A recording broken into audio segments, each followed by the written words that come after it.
Hello बच्चों, last 3 videos में आपको अच्छे से कंटेंट प्रोवाइड कराया गया है। ये इसका पार्ट 4 है। ये आपकी बुक सेकंड का चैप्टर 6 लोकतांत्रिक व्यवस्था पर संकट, उसका पार्ट 4 है। चलो पढ़ाई स्टार्ट करते हैं। लास्ट पार्ट जरूर देखो ताकि अच्छे से समझ आए। आपातकाल के परिणाम, यानी हमने लास्ट वीडियो में देखा कि कैसे आपातकाल लागू किया गया, उससे पहले उसके क्या कारण थे जिससे मजबूर होकर सरकार ने आपातकाल लागू किया। अब देखते हैं आपातकाल लागू होने के बाद देश पर क्या इम्पैक्ट पड़ता है, क्या उसका प्रभाव पड़ता है। ठीक है, परिणाम या फिर बोलो प्रभाव, एक ही बात है कि क्या उसके परिणाम निकले या फिर क्या उसका इम्पैक्ट पड़ा, क्या उसके प्रभाव आए आपातकाल के।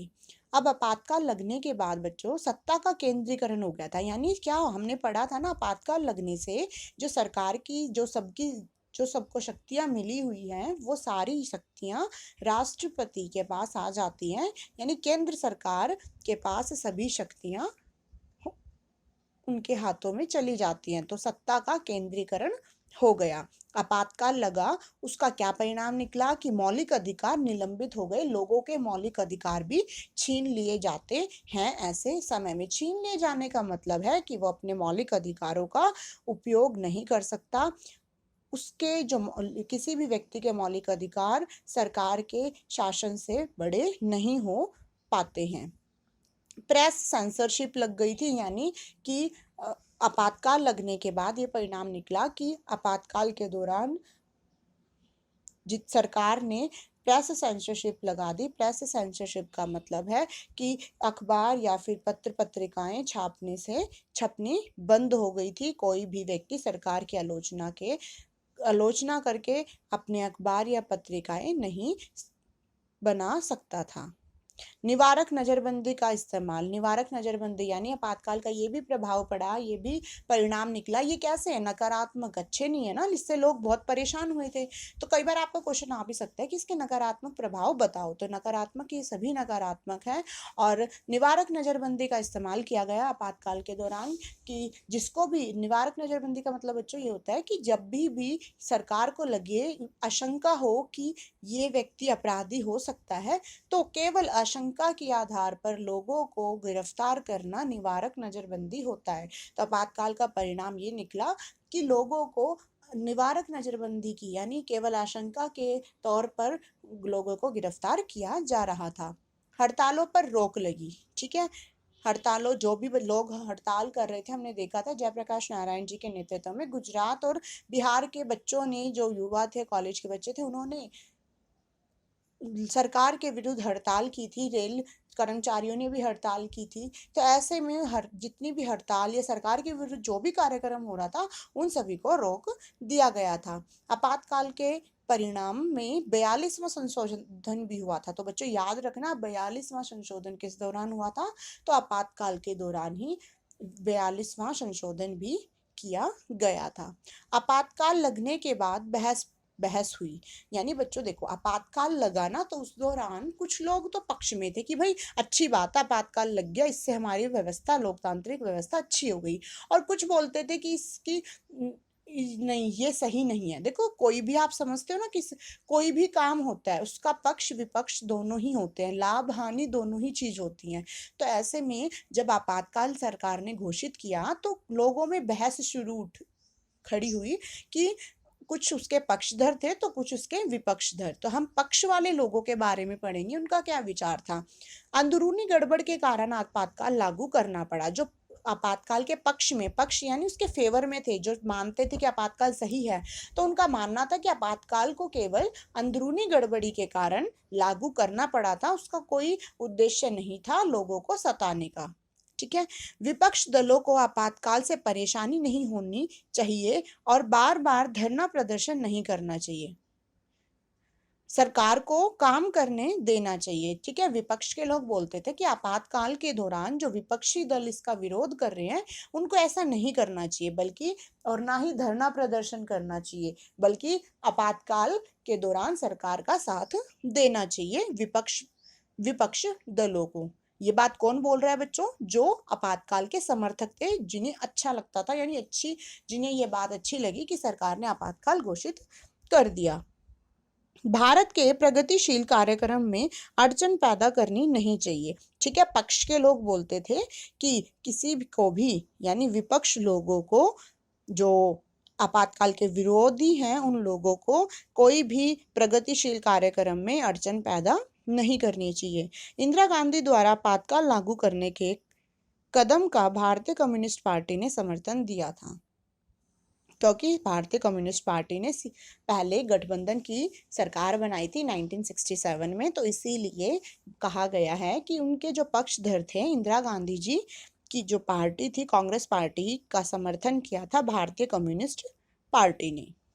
आप देखो इसके विपक्ष में लोग क्या बोल रहे थे, जो विपक्ष पार्टी थी वो क्या बोलती थी, जो जिन्हें अच्छा नहीं लगता था, जिनके अनुसार आपातकाल एक बहुत गलत हुआ। तो विपक्ष के लोगों का मानना था कि दूसरी तरफ आपातकाल के आलोचकों का तर्क था कि लोकतंत्र में जनता को सरकार का विरोध करने का अधिकार है। ठीक है, तो विपक्ष के जो लोग थे वो बोलते थे कि आपातकाल में लोगों के मौलिक अधिकार छीन लिए गए, वो लोगों को आलोचना करने का अधिकार छीन लिया, प्रेस सेंसरशिप भी लगा दी, ताकि कोई भी प्रेस या कोई भी मीडिया सरकार की आलोचना में कुछ लिख ना सके, कुछ बोल नहीं सके। तो ऐसे में विपक्ष लोगों ने बोला कि लोकतंत्र में तो जनता को बोलने का पूर्ण अधिकार है, विरोध करने का पूरा अधिकार है। विरोधियों द्वारा कहा गया कि उनके सभी आंदोलन अहिंसक और शांतिपूर्ण थे। ठीक है, हमने देखा ना कि पक्ष वाले बोल रहे थे कि वो बार बार हड़ताल कर रहे हैं, धरना कर रहे हैं, ऐसा नहीं करना चाहिए। तो ऐसे में विपक्ष सफाई दे रहे हैं, विपक्षी लोग बोल रहे हैं कि हम जो भी अपने धरने हड़ताल करते थे वो बहुत ही अहिंसक रूप से, यानी कोई भी हिंसा नहीं फैलाते थे, बहुत ही शांतिपूर्ण तरीके से करते थे। विपक्ष ने कहा कि अंदरूनी मामलों को सुलझाने का काम तो गृह मंत्री का होता है, और ऐसे में गृह मंत्री ने कोई चिंता व्यक्त नहीं की, तो आपातकाल क्यों लगाया, और यह बिल्कुल उचित नहीं है। यानी बच्चों, विपक्ष लोग बोल रहे हैं कि जब भी आपातकाल लगा था तो सरकार ने मतलब कि बोला 25 जून 1975 को जब आपातकाल लगा था, तो सरकार ने इसका कारण बोला था कि देश में कोई ना कोई आंतरिक गड़बड़ी हुई है, जिस होने की आकांक्षा है, तो इस कारण आपातकाल घोषित करना होगा। परंतु विपक्ष दलों का मानना था, या फिर आपातकाल के जो विपक्षी लोग थे उनका मानना था कि आंतरिक गड़बड़ी को तो गृह मंत्री देखते हैं, यानी उनका काम है कि देश में क्या गड़बड़ी हो रही है।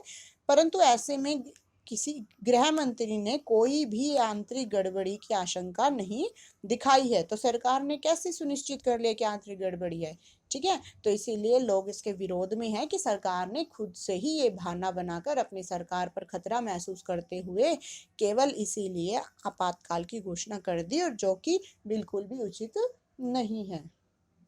आपातकाल के दौरान किए गए कार्य, बच्चों आपको समझ आया होगा कि आपातकाल के क्या परिणाम निकले और क्या पक्ष और विपक्ष के लोग सोचते थे, तो अच्छे से समझना। आपातकाल के दौरान किए गए कार्य, कि आपातकाल के दौरान क्या क्या कार्य हुए थे, तो 20 सूत्री कार्यक्रम चलाया गया था। याद रखना, इंपॉर्टेंट है ये बात कि 20 सूत्री कार्यक्रम चलाया गया था। 20 सूत्री कार्यक्रम क्या था, तो इसमें भूमि सुधार, भूमि पुनर्वितरण, खेतीहर मजदूरों के पारिश्रमिक पर पुनः विचार, प्रबंधन में कामगारों की भागीदारी, बंधुआ मजदूरी की समाप्ति आदि जनता की भलाई के कार्य शामिल थे। तो 20 सूत्री कार्यक्रम मेन तौर से जो कृषि थे उनकी स्थिति को बेहतर बनाने के लिए 20 सूत्री कार्यक्रम चलाया गया था। निवारक नजरबंदी के तहत गिरफ्तारी भी की गई थी। ठीक है, आपातकाल के दौरान क्या क्या हुआ था, 20 सूत्री कार्यक्रम चलाया और निवारक नजरबंदी भी हुई थी। अखबारों के दफ्तरों की बिजली काट दी गई थी। ठीक है, ताकि कोई भी अखबार ना छप सके, इसीलिए अखबार के जो दफ्तर थे उनकी बिजली काट दी गई थी। दिल्ली में झुग्गी झोपड़ियों को हटाने और जबरन नसबंदी जैसे कार्य भी किए गए थे। ठीक है, दिल्ली में जो भी झुग्गी झोपड़ियां थी उनको हटा दिया गया और जबरन लोगों की नसबंदी की जाने लगी थी। इसी कारण भी इंदिरा गांधी जी की मृत्यु हुई थी, क्योंकि उन्होंने नसबंदी के कार्यक्रम को चलाना शुरू कर दिया था। आपको अच्छे से समझ आया होगा ये। अब हम पढ़ेंगे आपातकाल के सबक, यानी अब आपातकाल लग गया। ठीक है, देखो बच्चों, पहले क्या था, आपातकाल के हमने कारण पढ़े कि ऐसे कौन से कारण थे जिससे आपातकाल लगाना पड़ा। फिर हमने आपातकाल की घोषणा पढ़ी कि क्यों की गई घोषणा, फिर हमने पढ़ा कि आपातकाल के अब तो लग गया, अब उसके बाद परिणाम क्या निकले। परिणाम निकलने के बाद आपस में लोगों की बहस हुई, यानी पक्ष के कुछ लोग पक्ष में बोल रहे थे, कुछ विपक्ष में बोल रहे थे, वो भी हमने पढ़ा।